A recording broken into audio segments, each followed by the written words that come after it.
तो आज का दिन हम सब के लिए कितना कीमती है। प्रभु का दास दाऊद कहता है, आज का दिन यहोवा ने बनाया है, हम उसमें क्या करें? आनंदित हो। हमको आनंदित होने के विषय में क्या कहा परमेश्वर के वचन ने, परमेश्वर के आत्मा ने बोला है। लेकिन बहुत सारे लोग प्रभु के दिन जब आराधना करने का दिन होता है वो क्या होते हैं? दुखी हो जाते हैं। तो परमेश्वर का आत्मा अगर आपके अंदर होगा तो आप दुखी नहीं होंगे, बल्कि क्या हो जाएंगे? आनंदित होंगे। और आप समझेंगे कि मेरे परमेश्वर ने जब मुझको बुलाया अपने चरणों में, और मैं क्या करूंगा? परमेश्वर के लिए क्या करूंगा? बलिदान चढ़ाऊंगा। पुराने नियम में इस्राएलियों को परमेश्वर के सामने बलिदान चढ़ाने के लिए घर में बलिदान चढ़ाने का क्या नहीं था? आज्ञा नहीं था। परमेश्वर के मंदिर में जाकर, जो परमेश्वर ने ठहराया था, उसमें जाकर बलिदान चढ़ाने की आज्ञा थी। और सबकी जिम्मेदारी बनती थी कि प्रभु के चरणों में आकर क्या करें? हफ्ते में एक बार क्या करें? बलिदान चढ़ाने के लिए लोग क्या करते थे? जाते थे। प्रभु ने बोला था विश्राम दिन को क्या करना? पवित्र जानना। प्रभु के वचन में लिखा, इस्राएलियों को ये बोला गया था। लेकिन हमको भी जब संडे का दिन हमारे लिए जब है, जबकि सबको छुट्टी होती है, परमेश्वर संडे को नहीं कहता है हर दिन करना, लेकिन जब संडे को सबकी छुट्टी होती है तो हमारा फर्ज बनता है कि हम सब प्रभु के चरणों में क्या चढ़ाएं? बलिदान चढ़ाएं। बलिदान चढ़ाए बिना कोई याजक हो नहीं सकता। प्रभु की कलीसिया में कोई भी व्यक्ति साधारण नहीं है, सबके सब क्या हैं? याजक हैं। तो याजक को क्या चढ़ाना पड़ता था? परमेश्वर के सामने बलिदान चढ़ाना पड़ता। तो हम सबकी जिम्मेदारी है, हम अपनी जिम्मेदारी से भाग नहीं सकते हैं परमेश्वर के सामने बलिदान चढ़ाने के लिए। गीत गाते समय भी हम क्या करते हैं? परमेश्वर के सामने बलिदान चढ़ाते हैं। गीत, कई लोग मैंने देखा, कई लोग चुप बैठे रहते हैं, मुंह नहीं खोलते हैं। तो अगर आप मुंह नहीं खोल रहे परमेश्वर के सामने, तो आप क्या नहीं कर रहे? प्रभु के सामने जबकि बलिदान चढ़ाने का समय, आप बलिदान नहीं चढ़ा रहे। पुराने नियम में अगर आप चले जाओ तो किसी याजक को जब परमेश्वर बुलाता बलिदान चढ़ाने के लिए, वो बलिदान ना चढ़ाए, ऐसे ही खड़ा रहे, तो क्या होगा? क्या होगा? बोलो ना। पुराने नियम के अनुसार अगर याजक को जब बोला गया था कि बलिदान चढ़ाने के लिए परमेश्वर के सामने जाओ, और वो बलिदान चढ़ाए भी ना, उधर खड़ा रहे बस चुपचाप, क्या होगा? परमेश्वर की सजा उसके ऊपर क्या करेगी? गिरेगी। इसलिए मुझे और आपको क्या करना? जब परमेश्वर ने हमको बलिदान चढ़ाने के लिए मौका दिया है, तो हमको होठों का बलिदान, मुंह खोल कर क्या करना चाहिए? प्रभु की स्तुति करना चाहिए। और भजनों को क्या करना चाहिए? गाना चाहिए। परमेश्वर का वचन कहता है मुंह खोल तो मैं तुझे क्या कर दूंगा? भर दूंगा। बलिदान चढ़ाए बिना कई लोग क्या चाहते हैं? बलिदान चढ़ाए बिना आग चाहते हैं। कई लोग बोलते प्रभु मुझे पवित्र आत्मा की शक्ति से भर दे। तो बलिदान चढ़ाए बिना थोड़ी ना आग काम करेगी। जब आप बलिदान ही नहीं चढ़ाओगे तो आग कहां से आएगी? तो इसलिए अगर आप परमेश्वर की अग्नि को अपने ऊपर देखना चाहते हैं, परमेश्वर की आग को अपने ऊपर देखना चाहते हैं, तो सच्चे मन के साथ क्या चढ़ाएं? भजनों के द्वारा भी क्या चढ़ाएं? परमेश्वर के सामने बलिदान चढ़ाएं। फिर देखते हैं आग आपके ऊपर आती है या नहीं, अंदर जलती है कि नहीं। अपने आप ही हृदय क्या करने लगेगा? जलने लगेगा। और आप आत्मा से आनंद के साथ गाना क्या करोगे? पसंद करोगे। लेकिन अब मुंह बंद करने के कारण क्या हो जाता है? आत्मा काम करता नहीं है।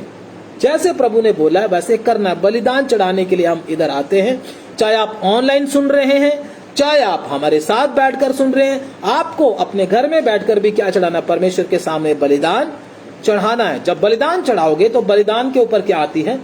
आग। शरीरों को जीवित और पवित्र और परमेश्वर को भावता हुआ क्या करें? बलिदान करके प्रभु की हजूरी में जब हम चढ़ाते हैं, आग अवश्य परमेश्वर की काम करती है हमारे हृदय में। इसलिए इन बातों को याद रखना। तो जब भी प्रभु के भजन गाएं, मैं तो सोचता हूं कि अन्य जाति लोग कितने जोर से और कितने शौक के साथ, कितनी खुशी के साथ क्या करते हैं? ऊंची आवाज में क्या करते हैं? अपने आम गीतों को, गानों को गाते हैं। उनको अच्छा लगता है। और गाना गाने के बाद उनको क्या लगता है? अच्छा भी लगता है। गाना गाते हुए उनको क्या मिलता है? आनंद मिलता है, तभी तो गाते हैं। अगर आनंद ही ना मिले तो कोई क्यों गाए? है ना? तो आनंद उनको कौन देता है? हाँ बोलो। जब कोई अन्य जाति गाना गाता है तो उसको आनंद कौन देता है? जब कोई दूसरे गाने गाता है तो हाँ, कोई आत्मा उनको क्या देता है? आनंद देता है। इसीलिए वो छोटे सुर में, फिर छोटे सुर में से बड़े सुर में, बड़े सुर में से फिर वो ऊंचे सुर में क्या करने लगते हैं? गाने लगते हैं। आनंद मिल रहा है। इसी प्रकार से क्या हम जब आनंद के साथ गाएंगे तो क्या हमारा परमेश्वर हमको पवित्र आत्मा की शक्ति से नहीं भरेगा? भरेगा ना भरेगा? इसलिए क्या करें, मैं आपसे हाथ जोड़कर विनती करता हूं, जब भी भजनों को गाएं पूरे मन से गाएं, पूरे जोर, पूरे अपनी जान लगाकर गाएं। जब जान लगाकर गाते हो तो परमेश्वर भी देखता है कि मेरा बेटा अपनी जान लगाकर क्या कर रहा है, भजनों को गा रहा है। आत्मा से भर जाओगे आप। मैं आपको कहानी नहीं बता रहा हूं, अनुभव के साथ बात कर रहा हूं। आत्मा से भर जाओगे, आपको रोक ही नहीं सकती कोई भी ताकत, आप आत्मा से ना भरे। इसलिए कृपया करके जब भी परमेश्वर के भजन गाएं, अपने सारे मन, अपनी सारी बुद्धि, अपने सारी ताकत के साथ क्या करें, भजनों को क्या करें, गाएं। परमेश्वर की आत्मा आपके अंदर पक्का 101% क्या करेगी, काम करेगी परमेश्वर का आत्मा। इसलिए आइए हम परमेश्वर के वचनों की ओर जाएंगे। धन्यवाद। स्तुति। आज के वचन मनन के लिए आप प्रार्थना में रहेंगे ताकि परमेश्वर हमको वचनों को खोल कर दे। धन्यवाद। स्तुति। लूका रचित सुसमाचार आज के वचन मनन के लिए हम प्रभु के वचन में से देखें। लूक निकालेंगे प्रभु के वचनों में से। लूका रचित सुसमाचार उसका 5 अध्याय और उसका 22 वचन प्रभु के वचनों में से पढ़ेंगे आज के वचन मनन के लिए। हालेलुया। लूका 5 का 32, माफ करना जी। मैं धर्मियों को नहीं परंतु पापियों को मन फिराने के लिए बुलाने आया हूं। प्रभु का वचन इधर क्या कहता है, जो हमने वचन मनन करने के लिए पढ़ा है?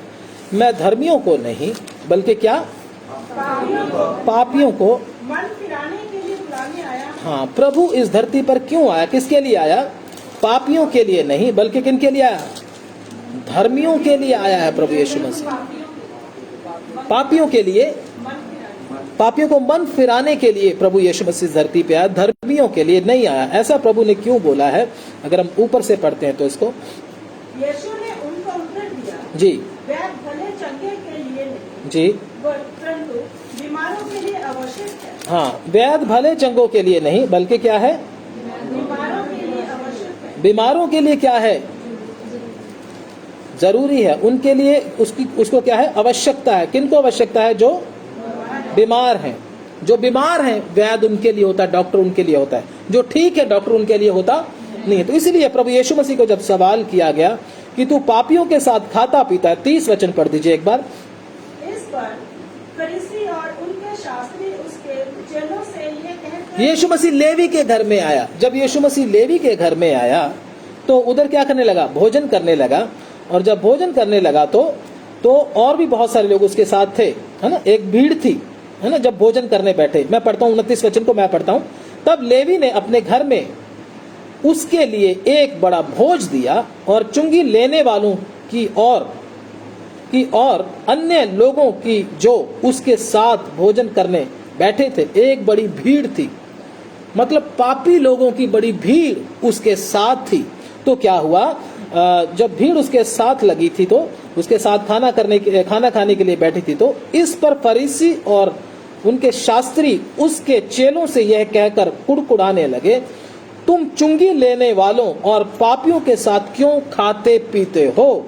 यीशु ने उनको उत्तर दिया, वैद भले चंगों के लिए नहीं परंतु बीमारों के लिए आवश्यक है। मैं धर्मियों को नहीं परंतु पापियों को मन फिराने के लिए बुलाने आया हूँ। ये है आज का वचन मनन के लिए वचन। तो प्रभु यीशु मसीह इस धरती पर क्यों आए थे? पापियों को बचाने के लिए, उनका उद्धार करने के लिए, उनको मन फिराव के लिए, प्रचार करने के लिए प्रभु यीशु मसीह धरती पर आए थे। इसलिए प्रभु यीशु मसीह व्यभिचारियों को क्या करते थे? प्रेम करते थे, पापियों के साथ खाते पीते थे। और लोग क्या कहते थे? ये पापियों का क्या है? मित्र है और उनके साथ क्या करता है? खाना खाता है।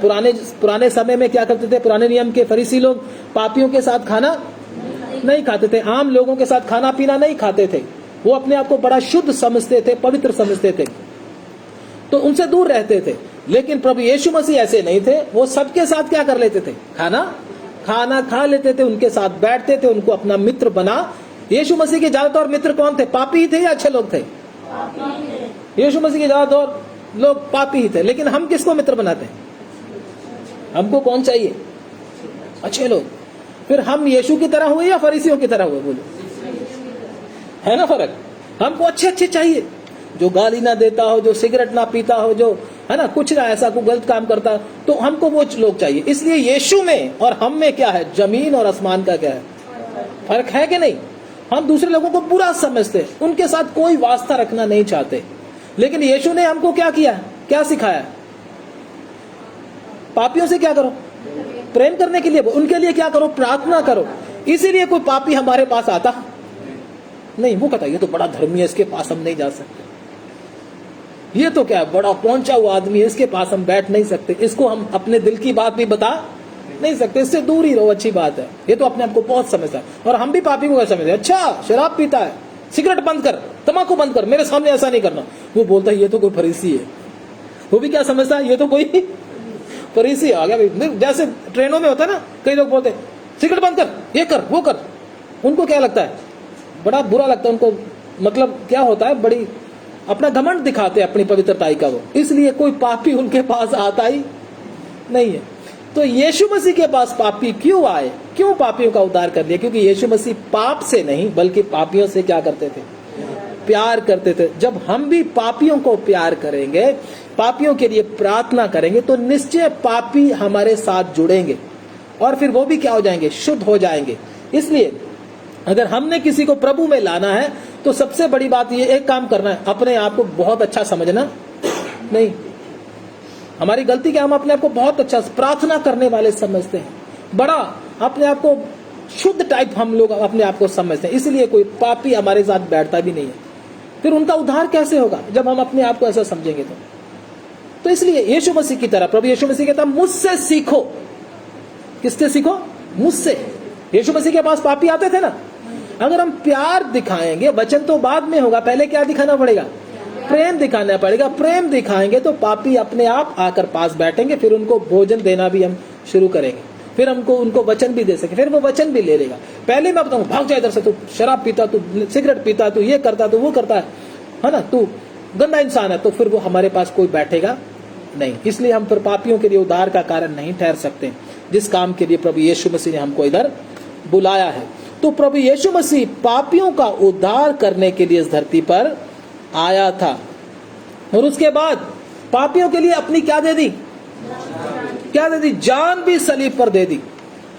जान देना कोई आसान काम है, अपनी जान देना किसी के लिए कोई आसान काम है। इससे पता चलता है यीशु मसीह पापियों से कितना प्यार करते थे कि उनके लिए अपनी जान भी दे दी। जान देकर क्या चले गए, फिर मुर्दों में से जिंदा होकर क्या हो गए, पिता के पास चले गए। प्रभु यीशु मसीह पिता के पास चले गए। और इस वचन को एक बार दोबारा पढ़ दीजिए, अपना कितना पढ़ा था आपने, 5 का 32 पढ़ा था ना, नहीं 5 का 31 और 32 दोनों पढ़ दो। यीशु ने उनको उत्तर दिया, जी, वैद्य भले चंगों के लिए नहीं परंतु बीमारों के लिए आवश्यक है। हाँ, मैं धर्मियों को नहीं परंतु पापियों को मन फिराने के लिए बुलाने आया। हाँ, बस। तो पापियों के लिए नहीं बल्कि धर्मियों के लिए नहीं बल्कि पापियों के लिए मन फिराने के लिए आया हूं, प्रभु यीशु मसीह हमको ये कहते हैं। तो प्रभु यीशु मसीह ने क्या कर दिया, अपनी जान देकर हमारा क्या कर दिया, उद्धार कर दिया, पिता के पास चला गया, दाहिने हाथ जाकर बैठ गए प्रभु यीशु मसीह। अभी हम फिर भी क्या करते हैं, उद्धार पाने के बाद भी मनुष्य क्या करते हैं, पाप करते हैं या नहीं करते, बोलो। पाप क्या क्या होता है बताओ।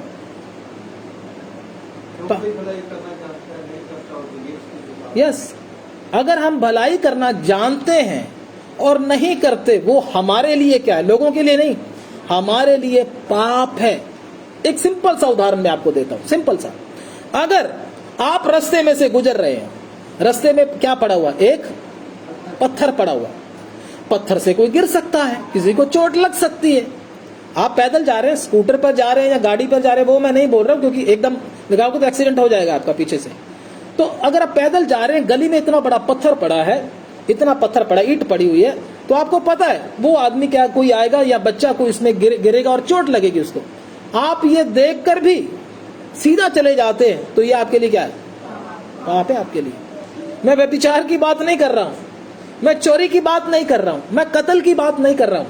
अगर आप भलाई करना जानते हैं और भलाई नहीं करते, आपके लिए क्या है, छोटी छोटी बातों में, छोटी छोटी बातों में। तो इस बात में क्या रहना, हमको क्या रहना, सावधान रहना। तो प्रभु यीशु मसीह ने क्या किया, हमारा उद्धार किया है, लेकिन फिर भी मनुष्य क्या करता है, पाप करता है। पाप की मजदूरी क्या है, मौत। पुराने नियम में लिखा, जो पाप करे वो क्या कर दिया जाए, मार डाला जाए। व्यभिचार करे वो मार डाला जाए। ऐसे करके प्रभु के वचनों में बहुत सारे वचन लिखे हुए, मार डाले जाने के योग्य। हमने उद्धार पाया है, यीशु मसीह ने हमारे लिए क्या दिए, जान दिया उद्धार के लिए, दिया नहीं, कितना लहू उसका बहा है, उद्धार के लिए हमारे लिए जान दिए। लेकिन हम फिर भी पाप करते हैं, और परमेश्वर की तरफ से क्या है, मौत है। पाप करना क्या है, मौत की सजा है। लेकिन एक सवाल खड़ा होता है, ध्यान से सुनिएगा, फिर भी हम कैसे जिंदा हैं?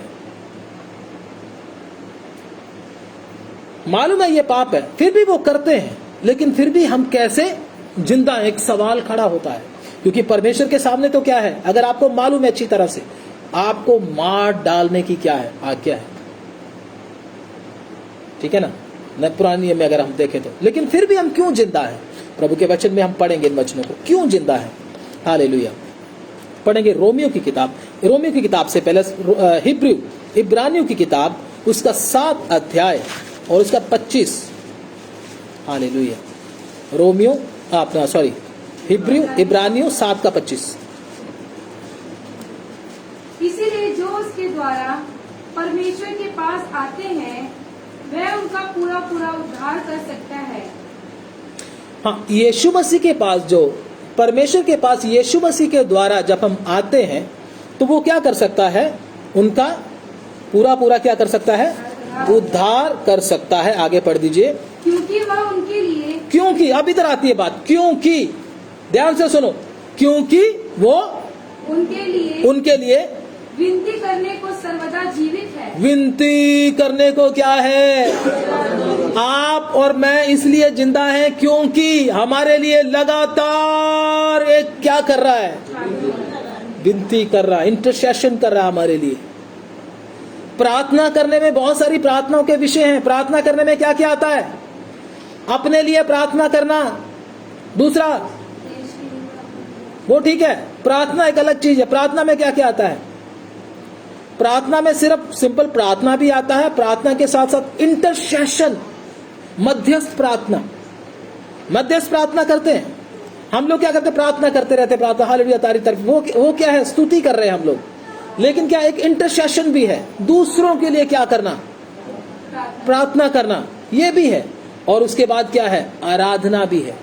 क्या हम परमेश्वर के सामने क्या करते हैं, बलिदान भी क्या करते हैं, चढ़ाते हैं। उसमें हम परमेश्वर से कुछ मांगते नहीं। तो इसमें क्या है, यीशु मसीह हमारे लिए क्या कर रहा है, विनती कर रहा है, इंटरसेशन कर रहा है हमारे सामने, परमेश्वर के सामने।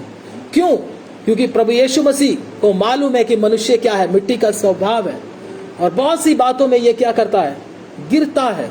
तो प्रभु यीशु मसीह, पुराने नियम में क्या होता था, महायाजक साल में एक बार क्या करता था, जाकर उनके प्रायश्चित के लिए जाता था। किधर जाता था, मिलाप वाले तंबू में। कौन सी जगह पर, महापवित्र स्थान में। क्या लेकर जाता था, खून लेकर जाता था। खून लेकर जब जाता था उनके परमेश्वर के सामने, तो परमेश्वर उनके गुनाहों को क्या करता था, क्षमा करता था। अपनी जान पर खेल कर जाता था वो, क्योंकि अगर उसके अंदर कुछ गड़बड़ हुआ उधर, तो वो उधर ही क्या हो जाएगा, मर जाएगा। खून लेकर जाता था। किसका खून, किसका, मेमने का लहू लेकर जाता था। क्यों, मेमने का लहू, क्या परमेश्वर लहू पीता है, बोलो क्यों, क्यों, उसका कारण क्या है, परमेश्वर ने हमारे लिए पुराने नियम में लोगों के लिए पाप के लिए क्या ठहराया था, लहू बहाने के विषय में बोला था। क्योंकि अगर मनुष्य ने पाप किया है तो फिर उसको अपना क्या बहाना पड़ेगा, लहू बहाना पड़ेगा, उसको मरना पड़ेगा, क्योंकि पाप की मजदूरी क्या है, मौत है। लेकिन परमेश्वर ने एक तरीका उनके लिए ठहराया था, एक निर्दोष, जिसके अंदर कोई दोष ना हो, एक निर्दोष मेमने को उसके लिए क्या चढ़ाया जाए, परमेश्वर के सामने बलि चढ़ाया जाए। परमेश्वर खून नहीं पीता है, वो इसलिए चढ़ाया जाए ताकि तेरी वजह से, तेरे पाप करने की वजह से एक निर्दोष मेमने को क्या किया गया है, मारा गया, उसको काटा गया। तुझे तरस नहीं आता उसके ऊपर, उसने कोई पाप नहीं किया था। मेमना कितना सुंदर होता है, जो लोग बकरी वगैरह पालते हैं उनको पता होता है। मेमने को बच्चों की तरह रखते हैं लोग, और मारने को मन करता है उसको, बोलो इतना प्यारा होता है वो, बहुत प्यारा होता है, बहुत प्यार आता है उसके ऊपर, और मारना तो बहुत दूर की बात है उसको। इतने प्यारे मेमने को क्या करना पड़ता था, काटना पड़ता था, और वो भी वो खुद लेकर आते थे। इतना प्यार से पहले रखते थे, लेकिन फिर क्या चढ़ाना पड़ता था उसको, बलिदान। परमेश्वर चाहता था इसको क्या है, पाप के प्रति क्या है, जागृति आए। पाप की वजह से बेचारे मेमने को मेरे लिए मरना पड़ रहा है, इसलिए मैं आगे से पाप नहीं करूंगा। इसलिए परमेश्वर ने क्या ठहराया था, निर्दोष मेमने का लहू ठहराया था कि लोग लेकर आए। तो महायाजक क्या करता था, निर्दोष मेमने का लहू जब साल में एक बार परमेश्वर के सामने योम किपुर के दिन लेकर जब जाता था, तो लोगों के पाप की क्षमा क्या उधर उनको मिलती थी। तो इधर प्रभु यीशु मसीह क्या करते हैं, ध्यान से सुनिएगा। इधर प्रभु यीशु मसीह अपना खुद का लहू लेकर किसके पास जाते हैं, किसके पास जाते हैं, पिता के पास जाते हैं। पिता देखो मैंने इनके लिए लहू बहाया है। शैतान क्या करता है, हमारे सारे गुनाह परमेश्वर के सामने क्या कर देता है, बता, इस भाई ने झगड़ा किया, इस बहन ने ये किया, इस बहन ने वो किया, इसने ये किया, सब बातें बताता है। तो उस समय परमेश्वर को उकसाने की कोशिश में होता है, ताकि परमेश्वर इसका क्या कर दे, नाश कर दे, उधर ही मार दे इसको परमेश्वर। लेकिन इधर कौन खड़ा है, उधर प्रभु यीशु मसीह अपना लहू लेकर खड़ा है। बोलता, पिता मैं मेमने का लहू नहीं, बल्कि अपना लहू लेकर तेरे सामने खड़ा हूं। ये बहन के ऊपर ऐसी सजा ना आए, ये भाई के ऊपर ऐसी सजा ना आए, प्रभु इसको नष्ट ना कर। देखो मैंने इसके लिए अपना सारा लहू बहाया है। आज भी मेरे और आपके लिए दिन रात वो विनती करता है। सोच के देखो, उसकी विनती करने की वजह से मैं और आप आज जिंदा हैं। अगर वो नहीं होता हम भी इधर नहीं होते। यीशु मसीह की वजह से मैं और आप जिंदा हैं मेरे भाई, मेरी बहन। इस बात को दिन रात विनती होता है। हम तो दिन रात विनती करते नहीं, हम तो जब समय मिलता तब करते हैं, लेकिन वो दिन रात यही काम कर, वो दोष नहीं लगाता है, वो क्या करता है, लेकिन हम शैतान वाला काम करते हैं, एक दूसरे पर दोष लगाते हैं। इसने ये कर दिया, इसने वो कर दिया। ये सेवा किसकी है, दोष लगाने की सेवा किसकी है, शैतान की सेवा है। और विनती करने की सेवा किसकी है, प्रभु की सेवा। इसलिए हम किसी पर कोई दोष ना लगाएं, बल्कि प्रभु यीशु मसीह वाला काम करें, उनके लिए विनती करें। जब हम प्रभु कहता मुझसे सीखो, मैं किसी पर दोष लगाता नहीं हूं, मैं उनके लिए क्या करता हूं, विनती करता हूं। हमने भी प्रभु यीशु से सीखना है, किसी के ऊपर दोष लगाने से पहले 100 बार सोचें, उनके लिए पहले क्या करें, विनती करें। जब विनती करोगे प्रभु यीशु मसीह देखेगा मेरा बेटा भी मेरी तरह विनती कर रहा, फिर हम किसके समान हो जाते हैं, यीशु मसीह के समान हो जाते हैं। फरीसी बनने से कोई फायदा नहीं, नुकसान ही है हमारा। हमने यीशु से सीखना है। कौन पास्टर क्या कर रहा है, कोई विश्वासी क्या कर रहा है, उधर मत देखो, यीशु मसीह क्या कर रहा है इस समय में। जब मैं यीशु मसीह मेरे लिए क्या कर रहा है, विनती कर रहा है, और मैं उस समय क्या लगा रहा हूं, लोगों के ऊपर दोष लगा रहा हूं। क्या ये सही है? यीशु मसीह मेरे लिए विनती कर रहा है, जो तुम दूसरों के लिए करोगे तुम्हारे लिए भी क्या किया जाएगा, वही किया जाएगा, सोच के रखना। इसलिए हमारा प्रभु यीशु मसीह देखो दिन रात हमारे लिए क्या करता है, अपना खून पिता को बोलता, पिता इसको नष्ट नहीं करना। जैसे हमने एक वचन पढ़ा है, उधर वचन में कई बार पढ़ा है, उधर अंजीर के पेड़ को लगाया जाता है, तो क्या बोला जाता है कि ये अंजीर का पेड़ क्या नहीं हो रहा, फल नहीं रहा, इसको क्या कर दे, काट के फेंक दे इसको। तो उधर वो क्या बोलता है, मुझे थोड़ा समय और दे ताकि मैं इसको क्या करूं। सेम प्रभु यीशु मसीह करता है ऐसे। यीशु मसीह अपना उदाहरण दे रहे हैं, विनती करता, मुझे और समय दे, मुझे और मौका दे, ताकि मैं इसको और समझाऊं, ताकि मैं और इसको वचन दूं, ताकि और इसको एक मौका दूं, ताकि ये बच जाए। ऑर्डर क्या निकलता है, काट कर क्या कर दो, फेंक दो।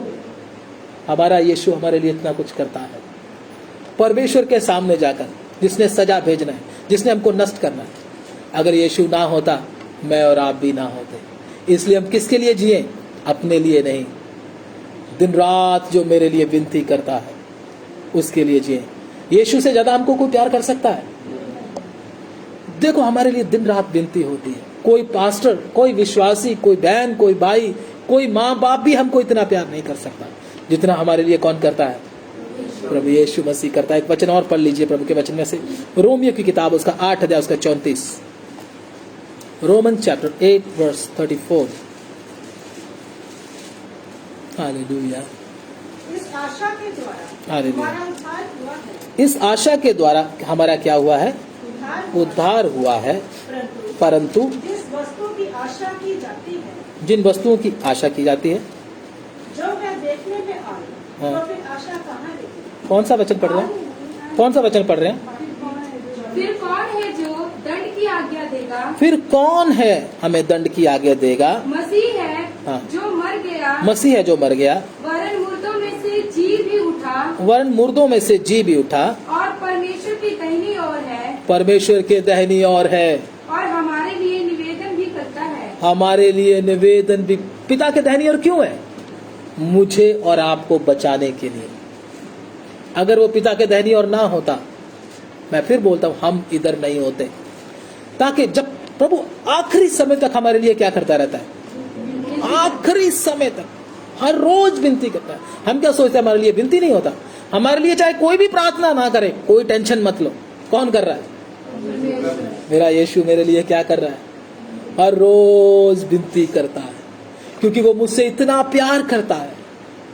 मेरे लिए उसने अपना लहू बहाया है। जब मेरा नाम लिया जाता है कि उसको सजाना है, उसको नष्ट कर देना, तो अपना लहू मेरा नाम लेकर बोलता, देख मैंने अपनी बेटी के लिए अपना सारा लहू क्रूस पर बहाया है। मैं अपने बेटे के लिए अपना सारा लहू पिता क्रूस पर बहाया। इसलिए इसको एक मौका क्या दिया जाए और दिया जाए। कितना तसल्ली मिलता है ऐसा वचन मनन करके, कितना तसल्ली मिलता है कि मेरे लिए चाहे दुनिया में कोई भी नहीं, लेकिन एक है जो मेरी क्या करता है? चिंता करता है।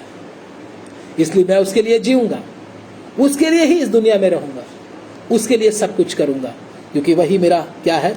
सब कुछ है।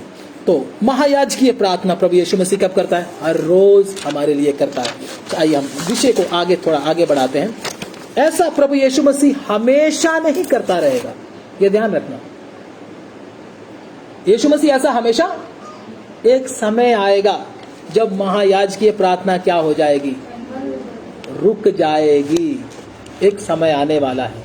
वो कौन सा समय आने वाला है? पढ़ेंगे प्रभु के वचन में से, मलाकी की किताब उसका 4 अध्याय उसका 1 वचन।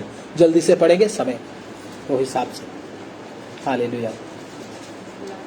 क्योंकि देखो वह धधकते भट्टे का सा दिन आता है, क्योंकि देखो वो धधकते हुए भट्टे का सा दिन आता है, जब सब अभिमानी और सब दुराचारी लोग अनाज की खूंटी बन जाएंगे, अनाज की खूंटी क्या हो जाएंगे?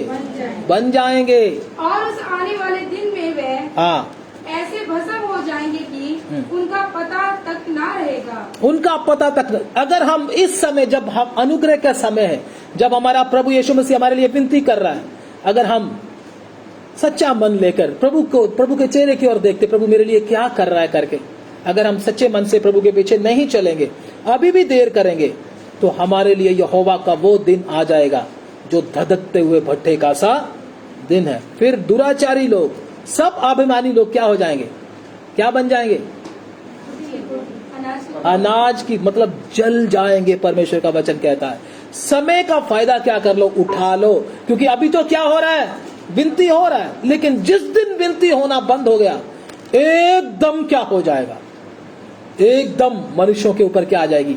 आफत शुरू हो जाएगी। मलाकी पढ़ाया आपने, योएल की किताब उसका 6 अध्याय उसका 16।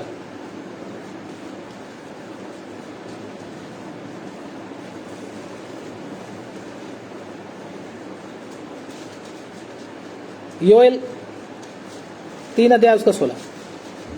योएल 3 का 16। यहोवा सिय्योन से गरजेगा, यहोवा क्या करेगा? सिय्योन से गरजेगा। हाँ, यरूशलेम से बड़ा शब्द सुनाएगा, यरूशलेम से बड़ा शब्द सुनाएगा, और आकाश और पृथ्वी थरथराएंगे। आकाश और पृथ्वी भी क्या हो जाएंगे? उसके सामने थरथराने लगेंगे। हाँ, परंतु यहोवा अपनी प्रजा के लिए शरणस्थान हाँ। और इसराइलियों के लिए गढ़ ठहरेगा। हाँ, यहोवा के सामने क्या होगे? पृथ्वी और आकाश और मनुष्य क्या, सब कुछ क्या करने लगेंगे? थरथराने लगेंगे। कोई भी यहोवा के सामने टिक नहीं पाएगा। तो क्यों नहीं टिक पाएगा? पढ़ेंगे प्रभु के वचन में से, प्रकाशित वाक्य उसका 8 अध्याय उसका 13 वचन। जल्दी से, प्रकाशित वाक्य 8 का 13। जब मैंने फिर देखा हाँ। तो आकाश के बीच में एक उकाब को उड़ते और ऊंचे शब्द से कहते सुना। आकाश में से उकाब को उड़ते हुए देखा, और क्या देखा? ऊंचे शब्द से पुकारते हुए सुना। हाँ। उन 3 स्वर्गदूतों की तुरी के शब्दों के कारण हाँ। जिनका फूकना अभी बाकी है, जिनका फूकना अभी बाकी है, पृथ्वी के रहने वालों को हाय हाय हाय। पृथ्वी के रहने वालों के ऊपर हाय हाय हाय 3 बार क्यों बोला गया?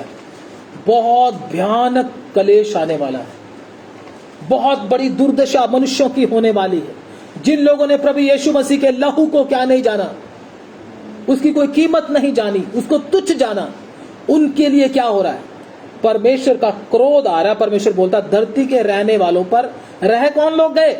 जो उधर उठाए, क्योंकि उन्होंने प्रभु यीशु मसीह के लहू को अपने पैरों के तले रौंदा, तुच्छ समझा, कोई बात नहीं, चलता रहेगा, जैसे चलता है चलता रहेगा। कई लोग तो क्या समझेंगे, यीशु मसीह अभी नहीं आएगा, वो बहुत देर बाद आएगा। तो प्रभु यीशु मसीह, प्रभु के वचन में क्या लिखा? जब हम वचनों को पढ़ते हैं, लूका 12 अध्याय उसका 45 और 47 वचन में लिखा हुआ है, वो दूसरी दास क्या सोच रहा था? उसके आने में अभी क्या है? देर है, वो अभी नहीं आएगा। तो क्या करने लगा? उल्टे सीधे काम करने लगा, अयाशी करने लगा। तो वो कब आ गया? उस समय आ गया जब उसने सोचा भी ना था। तो आज भी बहुत सारे लोग क्या समझते हैं, यीशु अभी नहीं आएगा, यीशु को तो अभी बहुत टाइम पड़ा है आने के लिए। हम अपनी मस्ती करते हैं और उसके वचन के लिए, उसकी आमद के लिए तैयार नहीं हुए। यीशु मसीह की इंटरसेशन, यीशु मसीह की प्रार्थना को भी क्या समझा? उन्होंने तुच्छ समझा। वो समझते थे कि हम अपने अच्छे कामों से जिंदा हैं, हम बहुत भले काम कर रहे हैं इसलिए हम जिंदा हैं, प्रभु बहुत आशीष दे रहा है हमको इसलिए जिंदा है। लेकिन मालूम नहीं, यीशु मसीह तुम्हारे लिए विनती करने के कारण तुम स्थिर हो, आज जिंदा हो। लेकिन ये सारा हमेशा ऐसा नहीं होता रहेगा। एक दिन आएगा जब विनती भी क्या हो जाएगी? रुक जाएगी। और परमेश्वर क्या बोलेगा? इस धरती के रहने वालों पर क्या हो? हाय हाय हाय। आगे पढ़ो, उसी को आगे, प्रकाशित वाक्य 8 का 13। जब 5वें स्वर्गदूत ने तुरही फूकी, जब 5वें स्वर्गदूत ने तुरही फूकी, तो मैंने स्वर्ग से पृथ्वी पर एक तारा गिरता हुआ देखा। हाँ, और उसे अथाह कुंड की कुंजी दी गई। उसने अथाह कुंड को खोला और कुंड में से बड़ी भट्टी का सा धुआं उठा और कुंड के धुएं से सूर्य और वायु अंधकारमय हो गए। हाँ, सूर्य वायु और क्या हो गए? अंधकार में हो गए। अभी 6 अध्याय और उसका 15 वचन पढ़ दीजिए। प्रकाशित वाक्य 6 का 15, 16, 17। तब पृथ्वी के राजा और प्रधान और सरदार और धनवान और सामर्थी लोग और हर एक दास और एक स्वतंत्र जी, पहाड़ों की गुफाओं में और चट्टानों में जा छिपे। सब लोग क्या हो गए? चट्टानों में क्या हो गए? छिप गए। पहले यीशु मसीह आता था, बुलाता था, आओ मेरे पास आओ, मैं तुमको क्या दूंगा? आराम दूंगा, शांति दूंगा, तुम्हें चंगा करूंगा, तुमको आशीष दूंगा। लेकिन अभी क्या हो रहा है? देखते ही क्या हो रहे हैं? छुप रहे हैं, डर रहे हैं उससे। क्यों? क्योंकि उसका भयानक दिन आ पहुंचा है, सजा देने का, न्याय करने का दिन आ पहुंचा है। आगे, और पहाड़ों और चट्टानों से कहने लगे, चट्टानों से कहने लगे, हम पर गिर पड़ो, हम पर क्या हो जाओ? अभी कोई बोलेगा छत मेरे ऊपर गिर जाए? बोलेगा कभी? बोलो। जब कोरोना भी आया था तो लोग क्या बोलते थे? हमारी जान बच जाए, हमारे से पैसे ले लो, जो भी हमारा घर बार है हमसे ले लो, चाहे कुछ भी ना रहे सब ले जाओ, लेकिन हमारी जान को क्या कर दो? जान बचाने के लिए विनती कर रहे थे। ऐसा समय आएगा जब परमेश्वर का भयानक दिन जब आएगा तो क्या होगा? इंसान बोलेंगे हमारे ऊपर पहाड़ों क्या हो जाओ? गिर जाओ, हमें मरना ठीक है, लेकिन हम तेरे सामने खड़े हो। इतना भयानक समय होगा। इसलिए प्रभु के वचन में लिखा, धरती के रहने वालों के लिए हाय हाय हाय। मतलब कितनी डरावनी स्थिति है। हाँ, आगे पढ़ दीजिए। हमें उसके मुंह से जो सिंहासन पर बैठा है और मेमने के प्रकोप से छिपा दो। हमें उसके मुंह से जो सिंहासन पर बैठा है, मेमने के प्रकोप से क्या करो?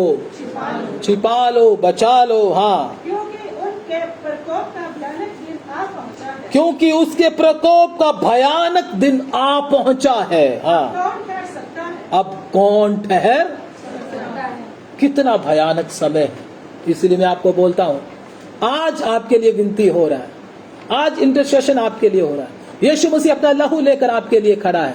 विनती कर रहा है। आप ये मत सोचे ये हमेशा होता रहेगा, हमेशा से होता रहेगा।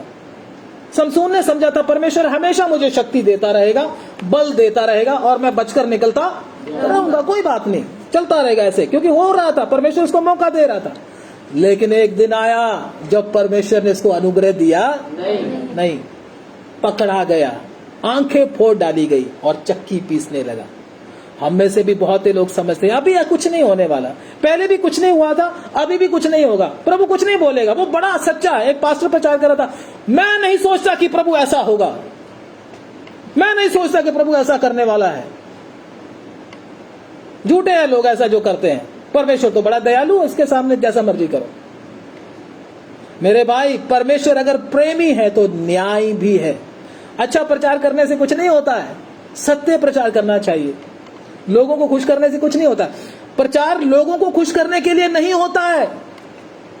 सच्चा वचन प्रचार लोगों की तालियां सुनने के लिए नहीं होता। कई लोग तालियां बजाते, पास्टर जी ने बड़ी अच्छी बात बोल दी। ये तो क्या करने के लिए होता है? चुभने के लिए होता है। हमारे अंदर चुभे, वही है। हमारी गलतियों को दिखाए, वही है प्रचार।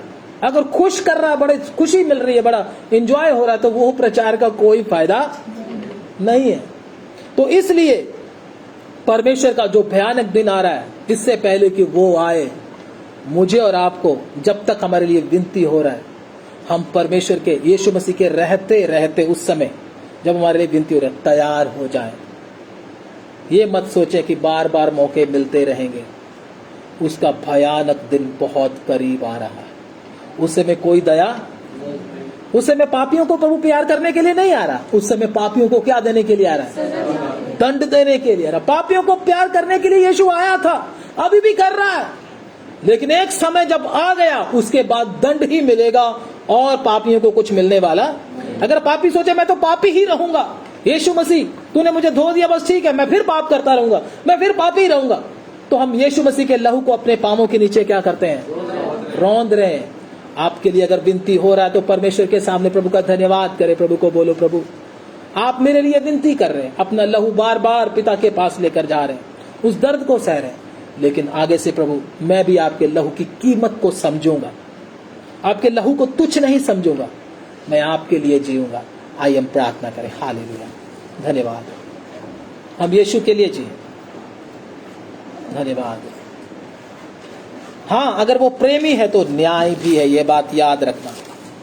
अगर आपको कोई ऐसा बोलता है कि परमेश्वर ऐसा नहीं है कि आपको डराए धमकाए, आपको सजा दे, वो झूठ है, उसको मत सुनना, क्योंकि वो परमेश्वर का स्वभाव को सही तरीके से आपको नहीं बता पा रहा है। Hallelujah, hallelujah. परमेश्वर प्रेमी भी है, परमेश्वर न्याय भी है। सिक्के के एक पहलू को ना देखें, सिक्के को दोनों पहलुओं को जब देखेंगे तो मालूम हो जाएगा परमेश्वर चीज क्या है। हालेलुया। धोखे में ना रहें, क्योंकि आजकल धोखा देने वाले भी बहुत निकले, लूज प्रचार करने वाले भी बहुत निकले, छूट देने वाले निकले हैं। परमेश्वर के वचन में कोई छूट नाम की कोई चीज नहीं है। हालेलुया। जिसने आपके लिए अपना लहू बहा दिया, उस नरक के गड्ढे से बचाने के लिए अपनी जान तक दे दी, क्या आप उसके लहू को अपने पांवों के तले रौंदोगे? फिर आप समझते हो आपको माफ कर दिया जाएगा, फिर आप समझते हो आपको स्वर्ग में ले लिया जाएगा? भूल जाना, ऐसा नहीं है। आप धोखे में हैं, आपको कोई धोखा दे रहा है। Hallelujah, hallelujah. जब आपके लिए इतना कुछ किया जा रहा है तो हमारा भी फर्ज बनता है उसके लहू की कीमत को समझें। हालेलुया। पश्चाताप करें, लौट आए। हालेलुया। अपनी मर्जी करना छोड़ दें, उसके नाम की निंदा करवाना छोड़ दें, यीशु मसीह के लहू से शुद्ध हो जाएं। हालेलुया। अगर हमारे लिए विनती हो रहा है तो हम भी दूसरों के लिए विनती करें, अपने लिए भी प्रार्थना करें, ताकि हम भी अजमाइश में ना पड़ जाएं। Hallelujah, hallelujah. एक मौका है, एक मौका है। उसका भयानक दिन बहुत नजदीक है, मालूम नहीं कब आ जाए। प्रभु का दिन चोर के समान आ जाएगा। उस समय आकाश बड़ी हड़हड़ाहट के साथ जाता रहेगा। पृथ्वी के सब तत्व अग्नि के साथ पिघल जाएंगे। Hallelujah.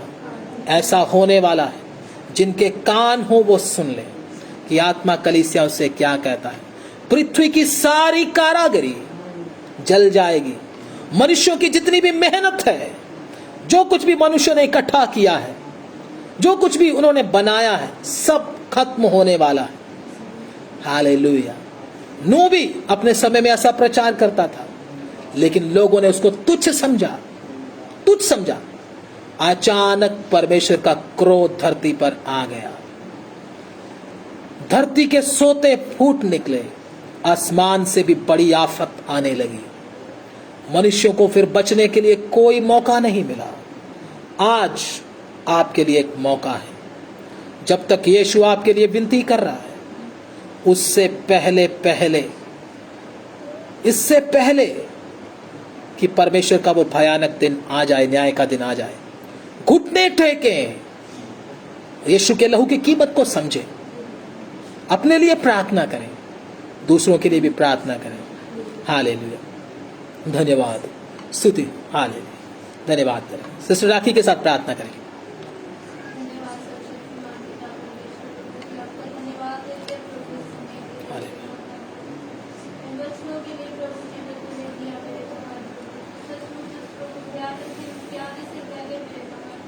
Hallelujah.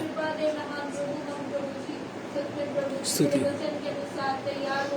Hallelujah. Hallelujah.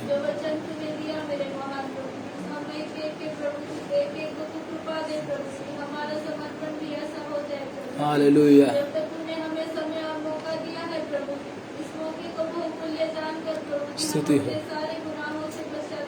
Hallelujah.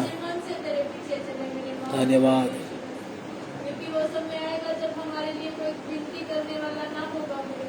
Hallelujah. धन्यवाद। हालेलुया। स्तुति हो। हालेलुया। धन्यवाद।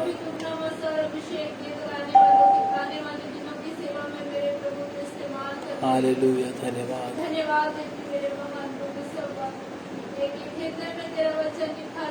धन्यवाद।